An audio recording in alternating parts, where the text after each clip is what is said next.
bahwa anak-anak kita yang di pesantren itu lebih dari 50% itu kurang gizi. Demikian teman-teman. Gus, kembali lagi tadi soal kebutuhan dapur tadi. SDM apa minimal, Gus? Juru masak atau apa? Ini kan butuh. Gimana, Gus?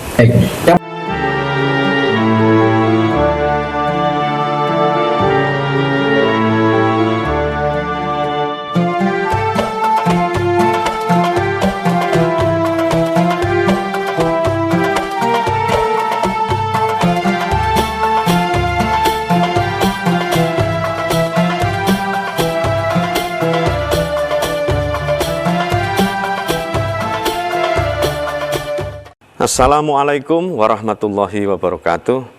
Alhamdulillah wassalatu wassalamu ala rasulillah Sayyidina Muhammad ibn Abdillah. Amma ba'du, pemirsa TV 9, berjumpa lagi di program Ikhwal Jamiyah. Sore ini kita mengangkat tema akselerasi program makan bergizi gratis di komunitas kaum santri. Sudah hadir untuk diskusi sore ini di seberang, di Zoom, yaitu Gus Ulun Nuha, staf khusus Menko Pembangunan Sumber Daya Manusia dan Kebudayaan, dan beliau juga pengurus RMI PBNU dan tim konsultasi akselerasi program MBG di NU. Kita sapa. Assalamualaikum Gus Ulun. Waalaikumsalam warahmatullahi wabarakatuh. Sehat ya?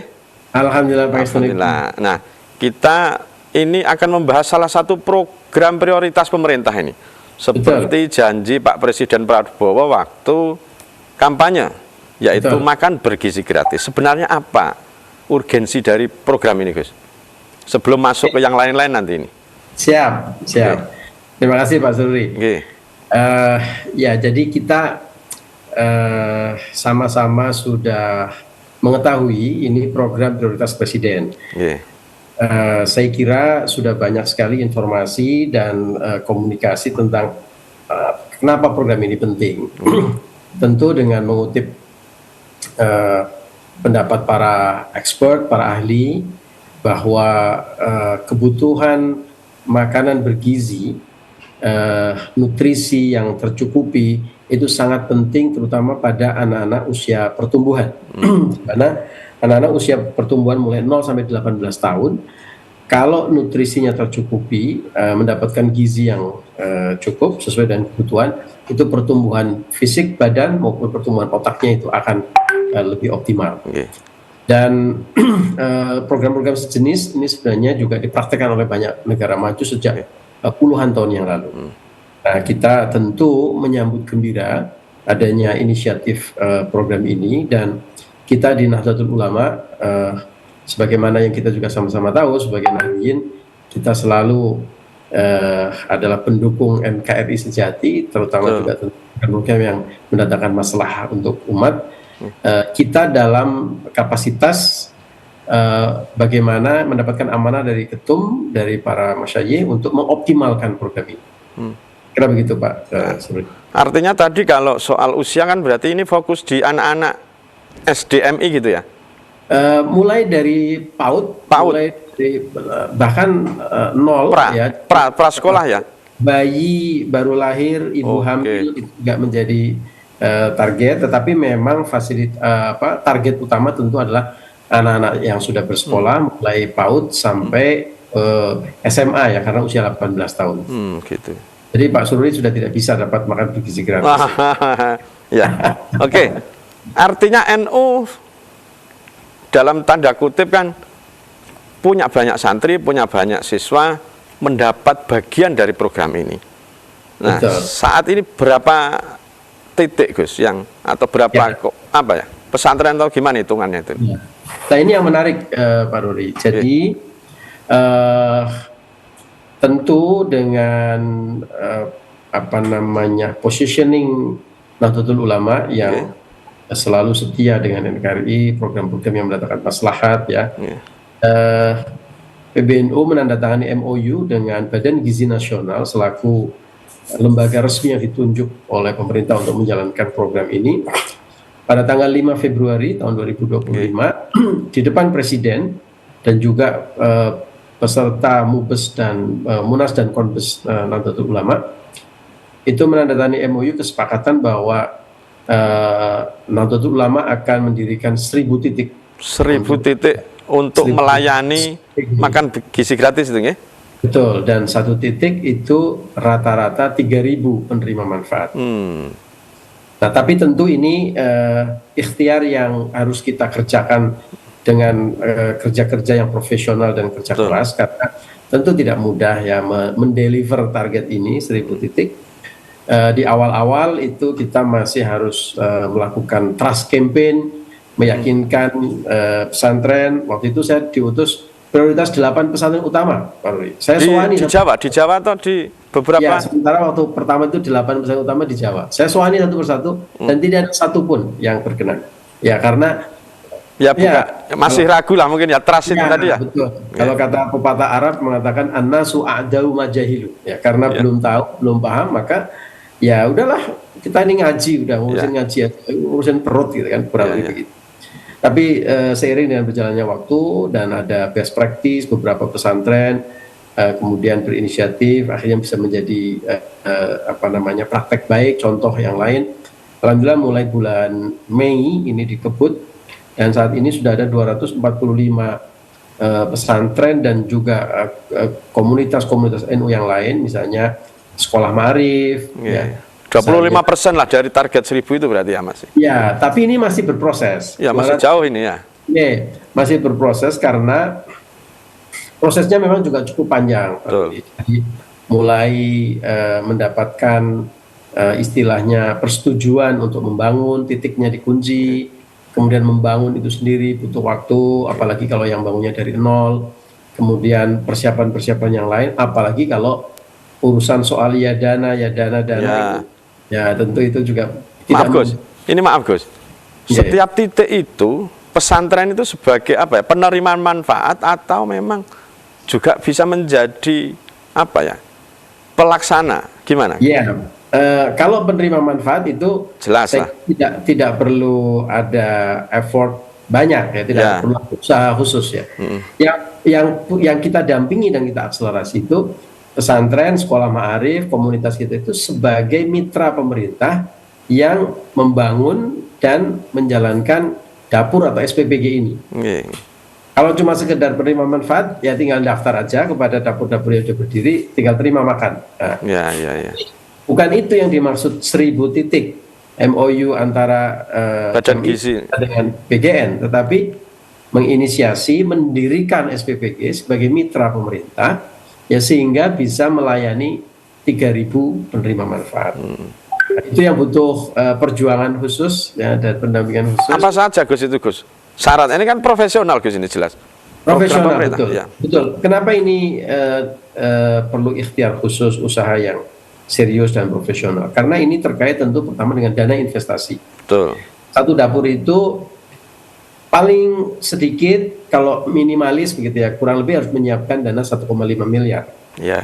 Untuk mulai membangun dari nol ya. Kalau renovasi mungkin akan lebih sedikit ya, bangun tempat, peralatan dan sebagainya.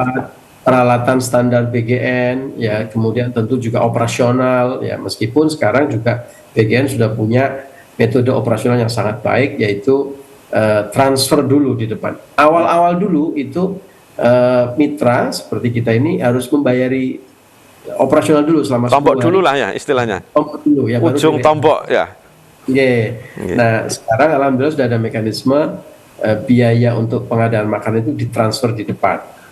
Nah tapi toh itu juga tetap perlu membangun tempat sesuai dengan standar PGN, kemudian perlengkapan yang tidak murah, sampai juga termasuk mobil untuk distribusi. Nah itu kurang lebih average angka yang cukup moderat itu di angka 1,5 M. Ada beberapa dapur yang dibangun dengan kualitas tinggi ya, lebih besar, itu habisnya bisa di atas 2 M. Tapi yang pasti tidak kurang dari 1,5 kalau mau aman begitu. Nah terus tentu kemudian ada sumber daya manusia yang harus disiapkan. Itu penting. Karena mereka harus deliver, menyiapkan makan siang 3.000 porsi on time dengan standar BGN, gizi terpenuhi, kualitas, kebersihan, kemudian waktu, baik waktu masak maupun waktu pengantaran, itu tentu butuh sumber daya manusia yang serius dan profesional ya untuk Nah, terkait sumber daya manusia ini NU menjadi dapat challenge besar ini di program ini. Tapi kita bahas nanti Gus di segmen berikutnya. Terima kasih pemirsa, Anda masih bersama kami di Ikhwal Jamiyah. Tadi Gus Ulun sudah menjelaskan bahwa ada biaya besar, tapi kan tidak sederhana itu. Bangun dapur ini kan, kalau standarnya pemerintah pasti ada juru masak yang bersertifikat dan sebagainya. Mungkin bisa dijelaskan lebih detail, Gus, bahwa NU harus mampu menjadi mitra pembangunan ini yang baik dan siap dan sesuai standar. Gimana, Gus? Baik, terima kasih Pak Rodi. Sebelum itu saya mohon izin untuk menyampaikan apa pesan ketum ketika kita mendapatkan amanah ini. Beliau wanti-wanti betul bahwa jangan pikirkan bisnisnya, dipikirkan ini khidmahnya. Khidmah bahwa Nahdlatul Ulama itu mendukung program pemerintah selama ini mendatangkan maslahat. Ya. Yang kedua, khidmah untuk juga memfasilitasi anak-anak kita, terutama para santri-santri kita, untuk bisa mendapatkan makanan bergizi untuk optimalisasi pertumbuhan mereka. Jadi, itu yang diwanti-wanti, dan tentu untuk bisa mewujudkan itu butuh profesionalisme pengelolaan. Betul. Bukan semata-mata bisnis. Boleh kita mengedepankan aspek bisnisnya, tapi kita harus bekerja secara profesional untuk bisa mendeliver target-target yang sudah ditetapkan oleh BGN, agar ya kita tentu menunjukkan bahwa kader Nahdlatul Ulama bukan hanya bilang siap, tapi juga betul-betul menunjukkan kualitas dalam hal pengelolaan program ini. Yang kedua tadi juga bisa membantu, memberikan, memfasilitasi anak-anak kita untuk mengakses program. Dan memang kalau secara target, Pak Ruli, anak-anak kita terutama yang di pesantren adalah target yang sangat pas sebagai penerima program ini. Betul. Apa? Karena tentu mereka adalah anak-anak. Apalagi pesantren salaf ini mayoritas di NU, Gus. Betul, ya. Jumlahnya besar, 42.000 lebih dengan 5 juta lebih, ya. Dan beberapa penelitian menunjukkan bahwa anak-anak kita yang di pesantren itu selama ini itu statusnya kurang gizi. Penelitian Kementerian Kesehatan, ada 3 kali penelitian menunjukkan bahwa anak-anak kita yang di pesantren itu lebih dari 50% itu kurang gizi. Teman-teman. Gus, kembali lagi tadi soal kebutuhan dapur tadi. SDM apa minimal, Gus? Juru masak atau apa? Ini kan butuh. Gimana, Gus? Yang pertama tentu manajerial. Manajerial. Tentu ada leader, meskipun di dapur ini ada kepala, namanya kepala SPPG yang ditunjuk oleh pemerintah. Tapi tentu dari mitra, dalam hal ini pesantren atau sekolah ma'arif atau komunitas kita, itu harus ada leadernya juga. Karena kita juga tidak bisa melepas begitu saja operasionalnya kepada SPPG. Kemudian yang kedua, ada ahli gizi dan akuntan. Nah, ahli gizi dan akuntan ini mostly kita rekomendasikan dari keluarga pesantren atau lulusan-lulusan pesantren, alumni. Yang qualified kan begitu tentu. Tentu harus memenuhi syarat-syarat sah dan rukunnya, ya, ada ijazah sebagai. Ya, kalau standar dunia kerja kan ada sertifikasi profesi. Akuntan mereka harus punya itu, tidak sembarang akuntan kan gitu. Betul, ya, akuntan dan ahli gizi. Nah, di luar itu ada 43 tenaga lagi yang pekerja teknis. Mulai dari chef, ya, sampai staff atau pembantunya chef, ya, mulai dari tahapan persiapan, ya, sampai nanti tahapan distribusi, ya. Tahapan persiapan, ya, tentu ada belanja, ada masak, food preparation, ya, terus kemudian ada masaknya itu sendiri, ada pemorsian, ada kemudian distribusi kepada penerima manfaat. Itu total 43, dan ditambah 3 orang di level leader, dan tentu juga pendamping dari sisi pesantren gitu. NU menempatkan orang atau gimana, Gus, itu? Atau diserahkan ke pesantren? Ya, kami namanya tim TKA, tim konsultasi dan akselerasi program MBG, itu sifatnya adalah mendampingi pesantren-pesantren ini. Jadi kita tidak menempatkan orang kita, karena dari sisi operasional dan bisnis diserahkan betul 100% kepada. Jadi salah ada orang yang berpikir, wah, udah ada yang ngitung kan itu di TikTok. Wah, ini PBNU 1000 titik. Berapa Wah, yang masuk ke PBNU? Nah, itu sesat dan menyesatkan karena iya, iya, iya. PBNU tidak mengambil untung, tidak mengelola, bahkan semua timnya juga bekerja ya secara apa namanya kesukarelawanan ya, bukan karyawan yang digaji begitu. Tapi kalau karyawan staf yang bekerja di dapur itu sudah ada apa namanya porsi gajinya masing-masing dari pemerintah. Nah, itu yang bekerja di situ adalah para profesional yang berbasis dari pesantren dan sekolah atau komunitas-komunitas kita. Ya, misalnya beberapa waktu yang lalu saya ke Jember, itu akuntannya dan ahli gizinya adalah Alumni.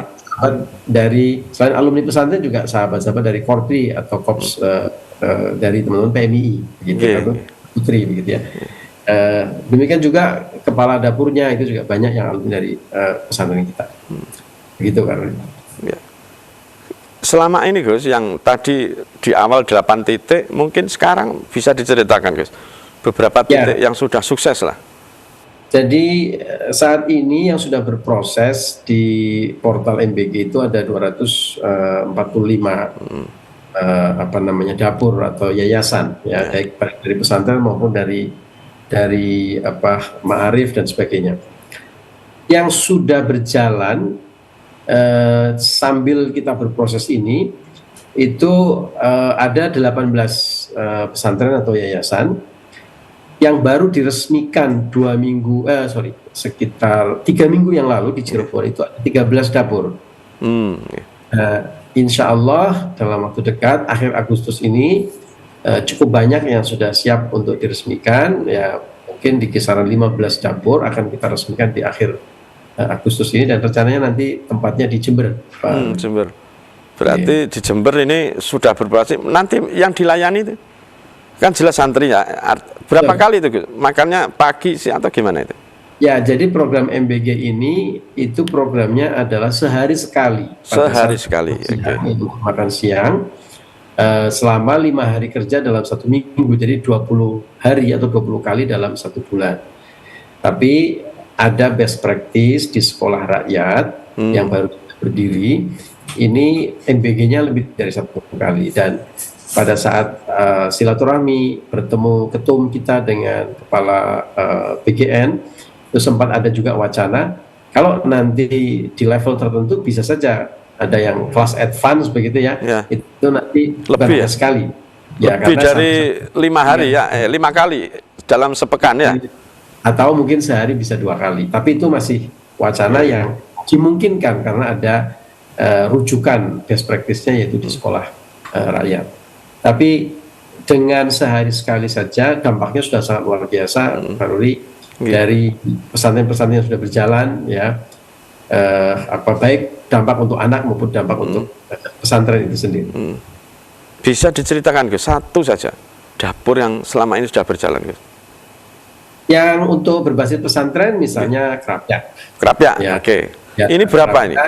Yayasan Alim Maksum itu 3.000 ya? Sekarang dapur ini sudah melayani lebih dari 3.000 dan ada rencana untuk mendirikan lagi. Artinya lebih dari 1 titik itu berarti ya di Krapyak sendiri itu? Sekarang baru 1 titik dalam proses titik yang kedua. Di Bahrul Ulum Jombang itu sudah 2 titik dan sedang disiapkan 2 titik lagi. Wah. Memang santrinya 12 ribuan. Wah, itu ya. Ya. Itu sudah berjalan 2 titik dan akan segera berjalan lagi 2 titik lagi. Bulan minggu lalu kami juga sempat mengecek kesiapannya.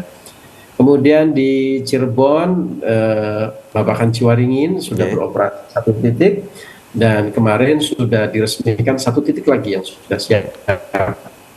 Ya, dan sejauh ini santri-santri merasakan manfaat yang sangat luar biasa. Demikian juga pesantren juga merasakan manfaat yang luar biasa. Dari pengamatan Gus Ulun, ini antusias atau dari teman-teman di NU sendiri untuk merespon program ini bagaimana? Kelihatannya lebih semangat.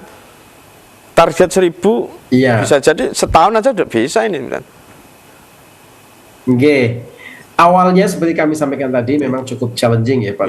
Betul. Tapi alhamdulillah sekarang sudah banyak pihak yang berlomba-lomba untuk datang ke pesantren menawarkan kemitraan ya, karena memang pesantren ini ada dua model Pak Ruri. Ada yang mandiri, artinya modal semuanya dari pesantren. Ada juga yang modelnya adalah kemitraan. Pesantren dan yang lain gitu ya. Betul, investor, ya mitra investor. Oh itu berlomba-lomba datang ke pesantren. Kenapa? Karena kalau melayani pesantren, selain tentu ada semacam kepuasan spiritual begitu ya. Ya, barokah lah, barokah dan sebagainya. Juga secara teknis sangat menguntungkan. Ya, kenapa menguntungkan? Karena yang dilayani ada di satu titik. Bayangkan kalau melayani sekolah-sekolah yang misalnya siswanya 100. Kalau melayani sekolah yang siswanya 100 sampai 200, artinya dalam satu hari mereka harus melakukan delivery ke puluhan titik. Dan itu juga costly ya, ada biaya di situ. Nah kalau ke pesantren kan tinggal satu titik. Banyak ribuan begitu. Ya, santrinya 5.000 cukup 2 titik sudah di situ ya. Tidak perlu delivery yang rumit ya. Tentu koordinasinya juga lebih mudah. Kemudian rekrutmen tenaga yang 43 orang itu alumni, kakang-kakang santri yang senior itu juga lebih mudah begitu. Jadi tentu para investor berlomba-lomba datang ke pesantren dan kami bahagia, senang ya. PBNU sekali lagi tidak berbisnis dan mengambil keuntungan dari program ini. Selama yang kami lakukan adalah memverifikasi, memastikan para investor ini betul-betul menawarkan kerjasama dan skema bisnis yang fair, yang saling menguntungkan. Oke, kita akan lanjutkan nanti Gus. Kelihatan semakin menarik. Ini banyak potensi atau challenging untuk masyarakat di komunitas NU. Jangan kemana-mana, tetap untuk mengajak warga NU berkhidmah di NU. Kita tahu masyarakat NU juga banyak juga yang hari ini punya kemampuan ekonomi dan sebagainya untuk terlibat. Bagaimana jika ingin menjadi mitra bagi pesantren atau sekolah ma'arif menjadi membuat dapur itu tadi, Gus, gimana? Syarat ketentuannya gimana, Gus? Ya, pertama kita tidak memfasilitasi secara terbuka, misalnya. Kalau ada pihak-pihak yang berkenan untuk investasi atau bermitra, itu bisa menghubungi tim konsultasi dan akselerasi. Nah, nanti kami akan menjodohkan dengan pesantren-pesantren atau lembaga-lembaga. Ini opsi pertama, jalur pertama. Kami menjodohkan dengan lembaga yang sudah siap, punya penerima manfaat, ya, siap bekerja sama, tapi butuh investor. Nah, ini kita jadi maklar, comblang untuk menjodohkan. Ya, mempertemukan lah, Gus, bukan lah ya. Betul. Nah, nanti deal itu tetap antara investor dan penerima manfaat. Ya, pesantren atau lembaga. Kami hanya mengawal saja bahwa ini on track secara skema bisnis dan kerjasama, gitu. Jadi kami tidak mewajibkan, misalnya, pesantren harus bermitra dengan A, bermitra dengan B, supaya kita bayar ke NU sekian, tidak. Ya, selama Anda kompeten, selama Anda amanah, punya portofolio yang bagus, skema bisnisnya ditawarkan bagus, ayo kita jodohkan dengan pesantren atau lembaga yang membutuhkan. Ya.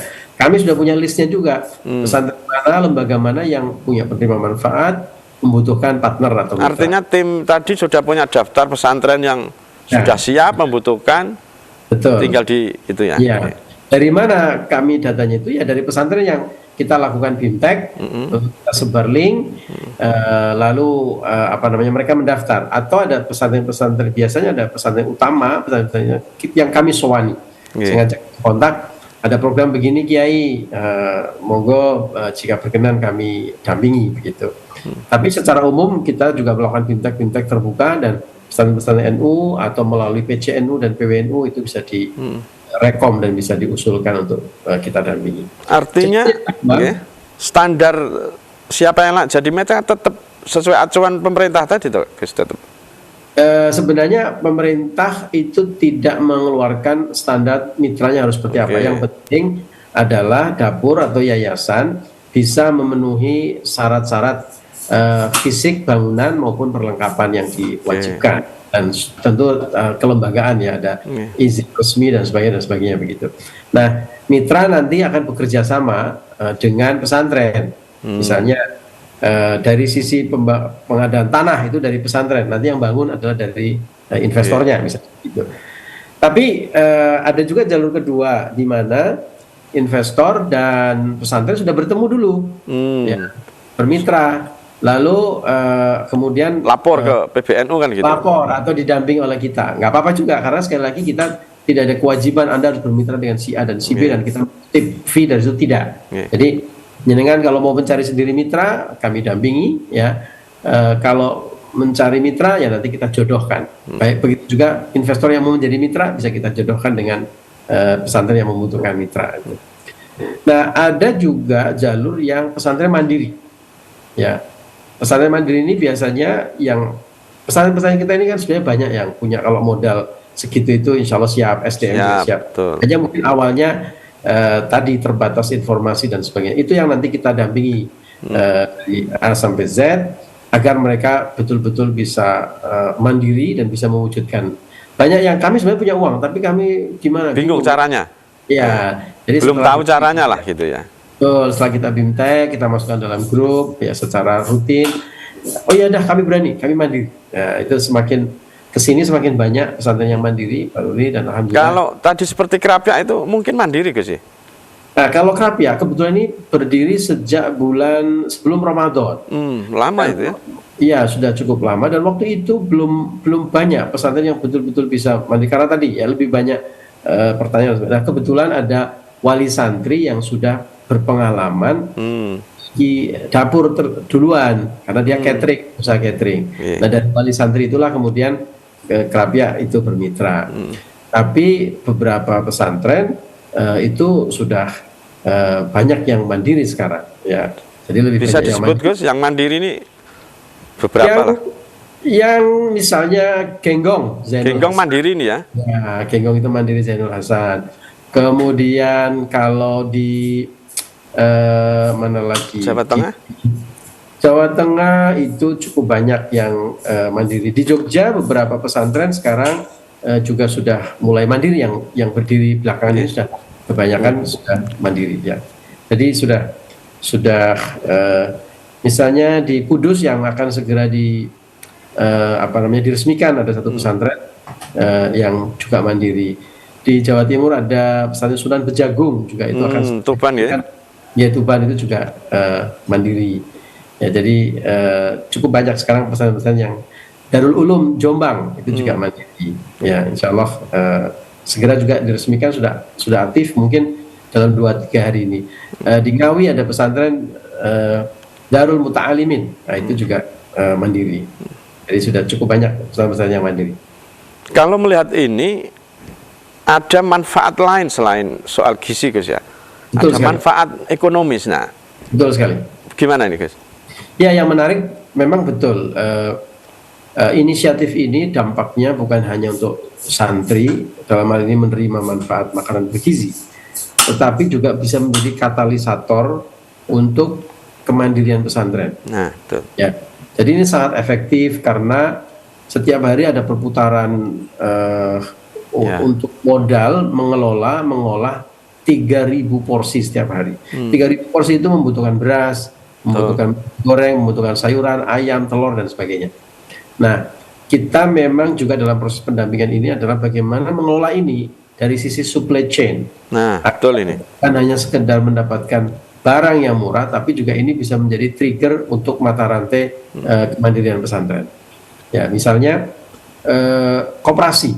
Ada koperasi milik pesantren atau koperasi wali santri atau koperasi santri dan sebagainya yang bisa mengelola suplai kebutuhan dapur. Nah, itu luar biasa. Ada yang orang tuanya petani yang bisa mensuplai beras dan sayuran, ada yang grosiran telur misalnya. Itu sudah bukan hanya teori, ini sudah praktek yang paling keren dari bagaimana membangun ekosistem kemandirian pesantren dari sini. Begitu Pak. Berarti benar-benar ya betul tadi disebut ada wali santri atau koperasi dan sebagainya. Tetapi sekali lagi ini adalah bukti bahwa program makan bergizi tidak sekedar soal gizi, tapi juga ekosistem ekonomi. Kita lanjut nanti di segmen terakhir, Gus. Tetap di Ikhwal Jamiah. Kita sudah di penghujung program, tadi sudah ada nilai ekonomis kita bahas, Gus. Mungkin itu yang disebut barokah. Khidmah dapat barokah. Wujudnya ada nilai ekonomis yang bisa dirasakan oleh komunitas itu sendiri. Bagaimana, Gus? Betul sekali. Ya, jadi ada faktor pengungkit ya dari program ini. Dampaknya insya Allah kemana-mana, manfaatnya insya Allah kemana-mana. Ada satu lagi Pak Ruri yang menarik, bukan hanya faktor ekonomi. Kalau kita tadi bicarakan kan faktor ekonomi ya. Program ini sekaligus juga memberikan manfaat positif ke dalam kelembagaan pesantren itu sendiri. Karena di dalam proses pengelolaan ini membutuhkan manajerial ya. Skill, kemampuan manajemen yang bagus ya, sehingga ini nanti konsep ini akan menular ke dalam kegiatan-kegiatan pesantren lain yang dikelola secara, kan ini bayangkan Pak Ruri, 3.000 porsi ini itu melalui proses persiapan dari jam 2 pagi. Padahal untuk masak besok, tapi persiapan mulai dari jam 2 pagi dengan tim khusus. Nanti ada tim lagi untuk melakukan persiapan masak. Ada lagi tim masaknya itu sendiri, ada tim pemorsian, ada tim distribusi. Ada satu mata rantai manajerial yang sangat baik, dan itu melatih secara langsung maupun tidak langsung. Ini transfer ya, betul. Teknokrasi ini berarti soal itu ya. Ya, transfer of skill ya, bahwa oh ini kalau ngaji diurus begini, ini juga bagus ini. Nah, itu nanti. Kemudian ada monitoring, ada evaluasi, ya prinsip-prinsip manajemen yang nggak usah dipelajari secara teoritis, tapi ini langsung dipraktikkan dan inspirasi mereka dalam kegiatan, termasuk juga adalah entrepreneurial skill, ya, skill entrepreneurship ya, makanya muncullah supplier dan sebagainya gitu. Itu banyak sekali dari efek ini. Jadi sekali lagi bukan hanya dampak secara material berupa makanan bergizi untuk santri dan dampak ekonomi, tapi juga ada tadi transfer teknokrasi dalam bahasa Pak Sururi itu pada dunia pesantren kita. Nah, terakhir Gus ini Gus, mungkin untuk masyarakat atau teman-teman kita santri atau para pengusaha Nahdliyin yang ingin terlibat, monggo harapannya gimana Gus? Ya, saya kira ini sudah ditunjukkan tadi ya, kita berkah derek dawuh para kiai, para masyayikh kita. Ini kan dawuhnya para kiai untuk mensukseskan program ini. Alhamdulillah berkahnya dirasakan oleh santri kita, dirasakan oleh pesantren kita, dirasakan oleh para pengurus pesantren dan keluarga besar Nahdlatul Ulama secara keseluruhan. Baik terima manfaat santri langsung maupun juga manfaat-manfaat yang lain. Yang memiliki kesempatan ya, pesantren-pesantren terutama yang santrinya sampai ribuan ya, mari kita sama-sama sukseskan. Kita dapat alokasi 1.000 titik dan saat ini yang berproses baru 250-an, 265 mungkin dari mulai yang baru awal gitu. Jadi banyak kesempatan dan harus kita akselerasi. Nah, kemudian tentu ini juga butuh kerjasama dari semua pihak ya. Tadi ada para pengasuh pesantren, tentu willingness, izin ya, arahan, kemudian para pengurus yang cakap dan para praktisi manajerial di pesantren, kemudian juga memanggil para ahli gizi, para akuntan, ya, kemudian juga memanggil para alumni untuk bisa ikut berpartisipasi, ya, dan tentu adalah para agnia, ya, yang berkenan untuk bekerja sama mensupport program ini. Ada salah satu sahabat saya Pak Ruri, pertama kali dia nggak menghitung wis badi piro, wis pokoknya saya support, dukung Nahdlatul Ulama. Nah, setelah berjalan beliau baru, oh ternyata duit saya nanti balik ya. Jadi kok tambah gitu ya? Iya, sampai begitu, sampai apalagi sekarang udah ada keyakinan duitnya akan balik ya, karena kontrak dengan BGN insya Allah juga sejauh ini lancar, baik semuanya. Jadi ini juga investasi yang bukan sekedar investasi yang buang duit ya, tetapi ini insya Allah juga uang kita sebagai sebuah investasi akan kembali gitu. Terima kasih Gus. Jadi pemirsa, sekali lagi bahwa program makan bergizi gratis ini tidak sekedar soal gizi, tetapi ada manajemen, ada skill dan ekosistem di pesantren yang sedang kita proses untuk membangun ke arah yang lebih baik. Dan kita berharap program ini terus berjalan, masih ada 700-an lebih potensi untuk titik dapur itu, dan monggo kalau mau ikut terlibat khidmah di NU segera hubungi tim yang sudah ditunjuk PBNU. Dan demikian pemirsa diskusi kita soal akselerasi program makan bergizi gratis di komunitas santri di Nahdlatul Ulama. Kita akan jumpa lagi di program berikutnya. Wallahul muwaffiq ila aqwamit thoriq.